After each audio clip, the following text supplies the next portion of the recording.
আসসালামু আলাইকুম সুপ্রিয় দর্শক, ঈদ মুবারক। তাকাব্বালাল্লাহু মিন্না ওয়া মিনকুম। আমি আসলে অনলাইনে লেখালেখিতে ব্যস্ত।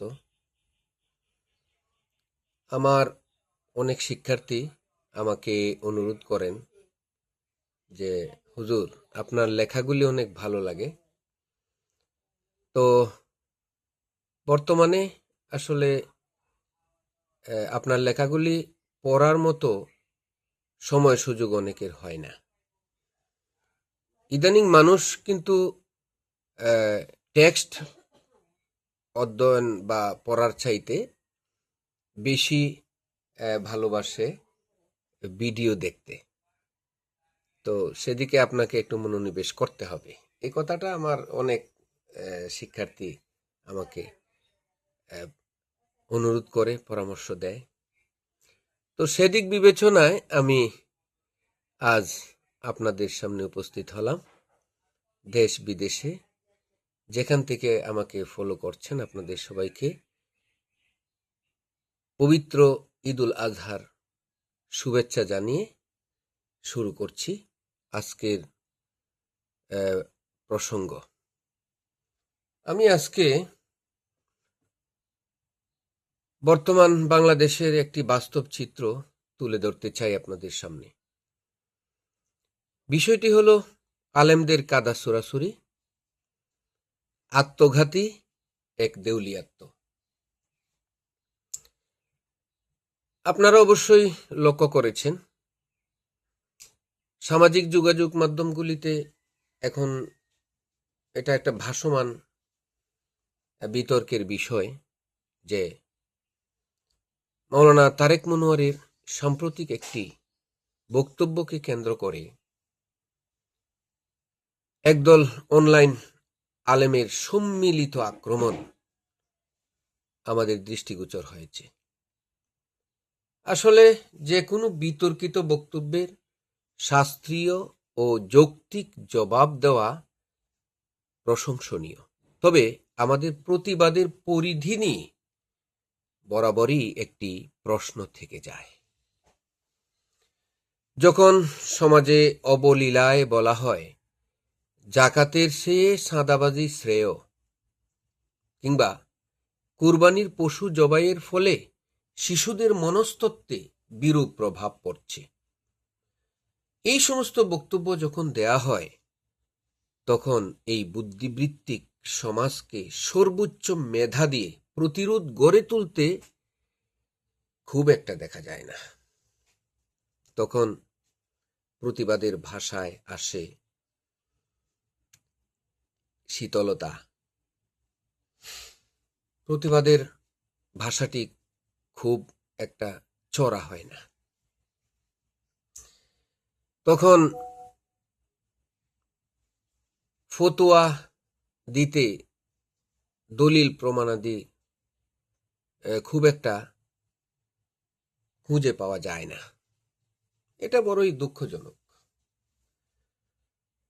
আমি ব্যক্তিগতভাবে যেমন উক্ত বক্তার অসংলগ্ন বক্তব্য সমর্থন করি না, তেমনি যারা এর জবাবে নিকৃষ্ট ও কুরুচিপূর্ণ ভাষা ব্যবহার করছেন তাদেরও তীব্র নিন্দা জানাই। সবচেয়ে উদ্বেগের বিষয় হল একজন ব্যক্তির ভুলের দায়ভার ঢালাওভাবে একটি পুরো সংগঠনের উপর চাপিয়ে দেওয়ার অপচেষ্টা। সম্প্রতি এক অনলাইন অ্যাক্টিভিস্টকে আক্ষেপ করে লিখতে দেখা গেছে, কখনো যদি জামাতের আকীদাগত ভ্রান্তি নিয়ে মুফতি আব্দুল মালেক হাফিজাহুল্লাহ কোনো উদ্যোগ নেন, তবে তাদের কি দশা হবে। এই আশঙ্কায় নাকি কোনো কোনো চিন্তাবিদের নিদ্রা হারাম হওয়ার উপক্রম। অথচ ইতিহাস বলে হেফাজতের আমির সহ দেশের শীর্ষস্থানীয় আলেমগণ একদা ফতোয়া দিয়েছিলেন জামাতকে ভোট দেওয়া হারাম। ধর্মীয় দৃষ্টিকোণ থেকে সেই ফতোয়া ও দোয়া বলেন আর বদদোয়া বলেন, তো এর প্রভাবে দলটির রাজনৈতিক অস্তিত্ব তো বিলীন হয়ে যাওয়ার কথা ছিল, কিন্তু বাস্তবে তা ঘটেনি। অতএব নতুন করে বাইতুল মুকাররমের খতিব সাহেবের নাম ভাঙিয়ে ভয় দেখানোর কোনো যৌক্তিকতা আছে বলে আমি মনে করি না। দুঃখজনক বিষয়, আজকের এই সংকটময় মুহূর্তে যেখানে জাতীয় মেধাকে কাজে লাগিয়ে দেশের ট্যানারি শিল্প সহ স্থবির অর্থনৈতিক খাতগুলোর উন্নয়ন নিয়ে ভাবা উচিত ছিল,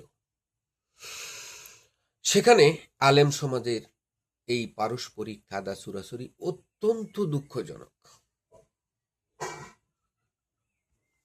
আমার কেন জানি মনে হয় এই অনাকাঙ্ক্ষিত বিবাদ সাধারণ মানুষকে উলামা সমাজ থেকে বিমুখ করার কোন সুদূর প্রসারী ষড়যন্ত্রেরই অংশ বলে প্রতীয়মান হয়।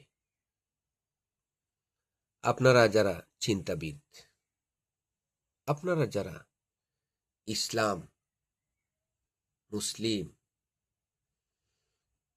সমগ্র বিশ্বের বর্তমান অবস্থা নিয়ে আপনারা যারা ভাবেন, একটিবার চিন্তা করুন তো, আসলে আমরা কোন পর্যায়ে চলে যাচ্ছি। সাধারণ মানুষ মনে করে, আসলে আমি কি বলবো, আমি O2 কিশোরগঞ্জ থেকে আমি O2-তে করে যখন আসতেছিলাম, তখন O2 ড্রাইভার আমাকে বলতেছে, হুজুর আপনারা তো গত নির্বাচনে ভালো করেছেন, কিন্তু ক্ষমতায় যেতে পারেননি, আর যেতে পারবেনও না। কারণ আপনারা ক্ষমতায় গেলে কি হতো? এই কাদা ছুড়াছুড়ি, টানা হেঁচড়া হেঁচড়ি, আপনারাই তো মারামারি করে দেশের 12টা বাজিয়ে দিতেন। তো এর জবাব কি? এই কথাগুলি বলার মাধ্যমে এই সমাজ আমাদেরকে খাটো করছে এবং আমাদের থেকে বিমুখ হয়ে যাচ্ছে। আমরা কি একটিবার এই জাতীয় স্বার্থে, আমরা কি একটিবার আলেমদের এই ছোটখাটো বিষয়গুলি ভুলে গিয়ে কাঁধে কাঁধ মিলে আমরা কি আলেমদের শক্তি আবারও পুনরুজ্জীবিত করতে পারি না? এখনো সাধারণ মানুষের ধারণা বিদ্যমান আছে যে আলেম সমাজ যদি এক হতে পারে তাহলে আলেমরাই এদেশের ক্ষমতায় অধিষ্ঠিত হতে পারবে। আমি আশা করছি যেন আল্লাহ পাক আলেম সমাজকে এক করে দেন, ন্যাক করে দেন। আমরা সবাই আন্তরিকভাবে এই দোয়াটাই করছি। আল্লাহ, তুমি ইসলাম ও মুসলমানের শক্তি বৃদ্ধি করে দাও। হর কিসিমের মুশকিলাত থেকে এই জাতিকে তুমি হেফাজত করো। আল্লাহুম্মা আমিন।